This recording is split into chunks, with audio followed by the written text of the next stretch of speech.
Good morning all of you. स्वागत है आप सभी का इनोवेटिव कोचिंग सेंटर में।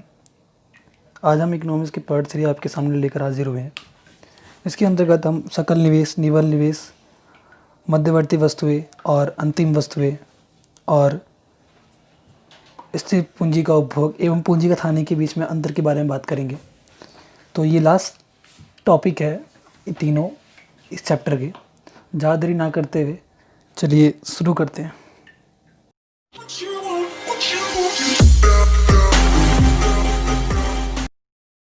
चलिए आज हम बात करेंगे सकल निवेश और शुद्ध निवेश के बारे में। देखिए सकल निवेश क्या होता है, जिसे हम ग्रॉस इन्वेस्टमेंट भी बोलते हैं। क्या बोलते हैं? Gross investment. देखिए सकल निवेश क्या होता है कि मान लो ये ए है और ये बी है, ठीक है। बी मान लो हमारी नई परिसंपत्तियां हैं। क्या है? नई परिसंपत्तियां हैं, ठीक है। और ए हमारी क्या है? पुरानी संपत्तियां हैं, पुरानी परिसंपत्तियां हैं, ठीक है। अब क्या होगा कि इन दोनों का जो ऐड होता है इसको हम क्या बोलेंगे? सकल निवेश, ठीक है। यानी पुरानी परिसंपत्ति और नई परिसंपत्ति इन दोनों पर किए गए व्यय को क्या बोलेंगे हम? सकल निवेश। क्लियर? अब ऐसे ही शुद्ध निवेश। शुद्ध निवेश में क्या होगा? शुद्ध निवेश में केवल वह वस्तुएं शामिल होती है, या हम कहें कि उन वस्तुओं पर किया गया व्यय शामिल होता है जो नई परिसंपत्तियां होती हैं। क्या होती हैं? नई परिसंपत्तियां होती है। यानी नए परिसंपत्तियों पर किए गए व्यय को हम क्या बोलते हैं? शुद्ध निवेश। क्लियर? अब जैसे कि मान लो ये कोई इंडस्ट्रीज है, ठीक है। इस इंडस्ट्रीज ने क्या किया? 2016 में कुछ नई मशीनें खरीदी, मान लो 5 नई मशीनें खरीदी, लेकिन ऑलरेडी इसके पास 10 मशीनें थी, ठीक है। इसने 10 मशीनों पे मान लो 5 लाख रुपए खर्च किया उसकी रिपेयरिंग में, ठीक है। और उसके बाद इन 5 पे इसने 7 लाख रुपए खर्च किए, ठीक है। तो अगर हम बात करें सकल निवेश, तो सकल निवेश क्या हो जाएगा हमारा? 5 प्लस में 7, 12 लाख, ठीक है। 12 लाख हो गए। लेकिन अगर हम सिंपली इसके बारे में बात करें कि नई परिसंपत्तियाँ क्या है, इसमें नई परिसंपत्ति पर किया गया व्यय कितना है, ठीक है। तो कुछ नहीं करेंगे हम, टोटल कितना है? 12 है। इसका एक फॉर्मूला भी है, आपको नेशनल इनकम में काम भी आएगा। टोटल कितना है? 12 माइनस में 5 जो मैंने पहले वाली थी, कितना निकल गया? 7। 7 यहाँ भी था। इसका सिंपल सा एक फॉर्मूला है, फॉर्मूला देख लो आप। सकल निवेश इक्वल टू में शुद्ध निवेश प्लस में मूल्यह्रास। ये इसका एक फॉर्मूला है, ठीक। इस फॉर्मूले के बेस पे आप समझ सकते हैं जो हमारा सकल निवेश है, जो ये हमारा मूल्यह्रास है। मूल्यह्रास क्या होता है? स्थिर परिसंपत्तियों के रखरखाव पर किया गया व्यय, ठीक है। तो इसको और नई परिसंपत्तियों पर किया गया व्यय, इन दोनों को जब जोड़ते हैं हमारा, तो क्या निकलता है? हमारा सकल निवेश, ठीक है। आइए इन दोनों के बीच में अंतर के बारे में जानते हैं। चलिए अब हम बात करते हैं सकल निवेश और शुद्ध निवेश के बीच में अंतर, ठीक है। देखिए सकल निवेश से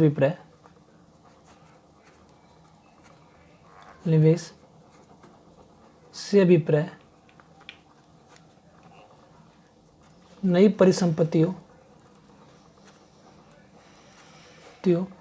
पर किए गए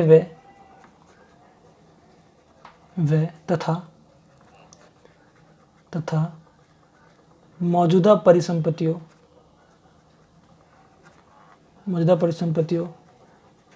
के पुनर्स्थापन पर किए गए व्यय से होता है। बात वही होगी इसमें कि एक तो हमने क्या किया, नई परिसंपत्ति हमने ये रहा, नई परिसंपत्तियों पर व्यय किया, और पुनः स्थापन जो हमारे पास पहले से परिसंपत्तियां हैं उसकी टूट फूट पर हमने क्या किया? व्यय किया, ठीक है। दूसरा पॉइंट इसका बन सकता है, इस निवेश के अंतर्गत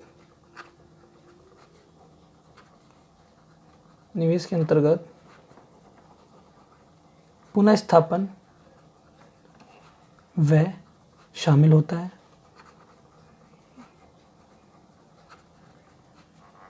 जिसे मूल्यह्रास भी कहा जाता है। ह्रास भी कहा जाता है, ठीक है। तीसरा आपका है, तीसरा एक बहुत इंपॉर्टेंट है। जाहिर सी बात है अगर इसमें दोनों चीज़ें मिक्सअप है तो हम किसी एक सेपरेट के बारे में बात करें तो वो चीज़ की गणना नहीं करता है, ठीक है। तो यही इसके आधार पर हम कह सकते हैं कि सकल निवेश सकल निवेश पूंजी के स्टॉक में हुए निवल, यानी इसका हम शुद्ध भी कह सकते हैं, शुद्ध निवेश को नहीं दर्शाता। ठीक है, ये 3 पॉइंट इसके क्लियर। अब हम बात करेंगे अगले 3 पॉइंट के बारे में कि शुद्ध निवेश की जस्ट का अपोजिट हो जाएगा। चलिए अब हम बात करते हैं कि शुद्ध निवेश क्या। देखो जस्ट का अपोजिट शुद्ध निवेश से अभिप्राय, शुद्ध निवेश से अभिप्राय नई परिसंपत्तियों की खरीद पर किए गए व्यय से है। ठीक है, इसमें क्या होता है, केवल नई परिसंपत्तियां हम जो खरीद रहे हैं उस पर क्या व्यय कर रहे हैं, केवल वो इसी चीज़ को हम इसमें शामिल करते हैं। क्लियर। दूसरा बात, इसके अंतर्गत मूल्यह्रास लिख लो आप, या फिर पुनः स्थापन लागत या व्यय शामिल नहीं होता।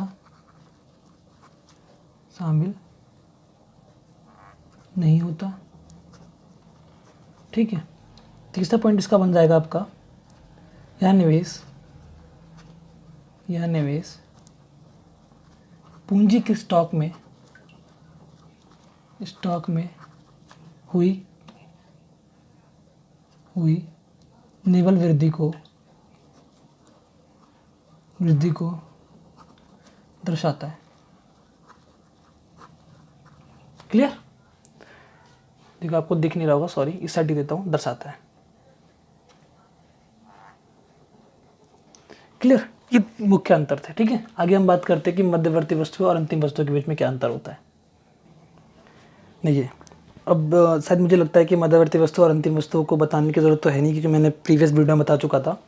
और इस वीडियो में हम इसके अंतर के बारे में बात करेंगे कि मध्यवर्ती वस्तु और अंतिम वस्तुओं के बीच में क्या क्या अंतर होते हैं। देखिए पेपर में हमेशा पूछा गया, आप प्रीवियस ईयर के क्वेश्चन पेपर उठा के देख लीजिए, उसमें 3 नंबर के 4 नंबर क्वेश्चन पूछे जा सकते हैं। ठीक है, तो हम मैक्सिमम 4 या 5 पॉइंट इसके बारे में लिखेंगे, ताकि अगर 3 नंबर में भी आता तब भी आप 3 या 4 पॉइंट लिख देते हैं, कोई दिक्कत की बात नहीं है। ठीक है, बात करते हैं मध्यवर्ती वस्तुएं। मध्यवर्ती वस्तुएं वह वस्तुएं होती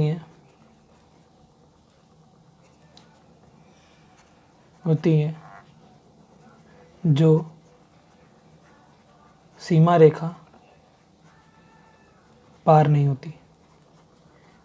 होती तथा उपभोक्ता द्वारा अंतिम उपभोग के लिए तैयार नहीं होती। क्लियर, पहला पॉइंट आपका ये हो जाएगा। सेकंड पॉइंट के बारे में बात करें तो मध्यवर्ती वस्तुओं का प्रयोग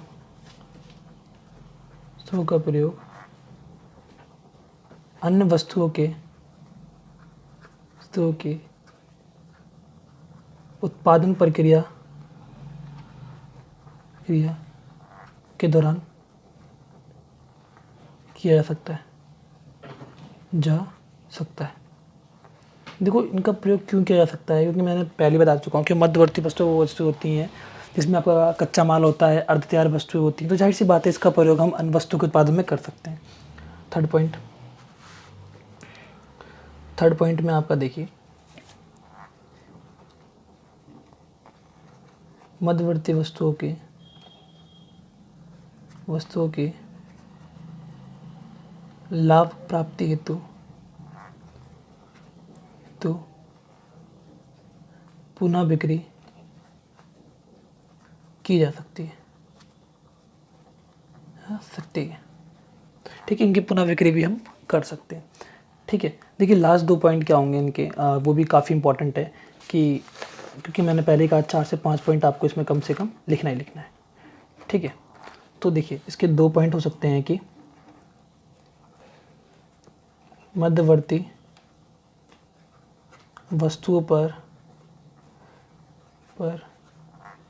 किए जाने वाले व्यय को मध्यवर्ती लागत कहते हैं। क्लियर? लास्ट पॉइंट हो जाता है मध्यवर्ती वस्तुओं को राष्ट्रीय आय में शामिल नहीं किया जाता। मध्यवर्ती वस्तुओं को राष्ट्रीय आय के आकलन में शामिल नहीं किया जाता। क्लियर? अब हम बात करेंगे अंतिम वस्तुओं के बारे में। चलिए बात करते हैं अंतिम वस्तुओं के बारे में, ठीक है। देखिए अंतिम वस्तुएं वह वस्तुएं होती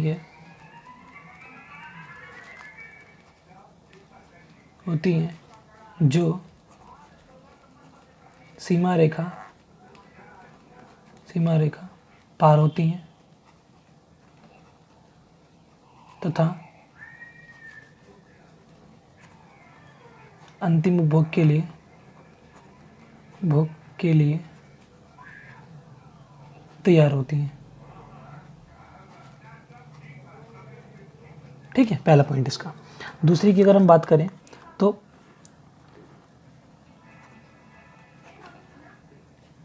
अंतिम वस्तुओं का प्रयोग अन्य वस्तुओं के उत्पादन प्रक्रिया के दौरान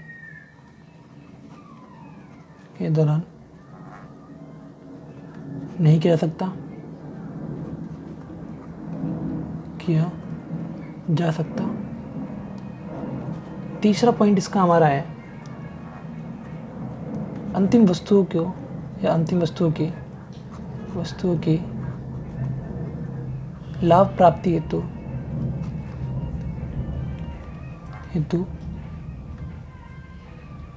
पुनः बिक्री नहीं की जा सकती। ठीक है, 3 पॉइंट। देखिए अब चौथा पॉइंट है और 5वें पॉइंट में हम लिख सकते हैं जस्ट अपोजिट, जो हमने मध्यवर्ती वस्तु में लिखी थी उसका जस्ट अपोजिट आपको कर देना है। ठीक है, जैसे अंतिम वस्तुओं पर किए जाने वाले व्यय को अंतिम व्यय या अंतिम उपभोग भी बोल सकते हैं, या अंतिम उपभोग कहा जाता है। ठीक है, अगला पॉइंट आपका इसमें हो सकता है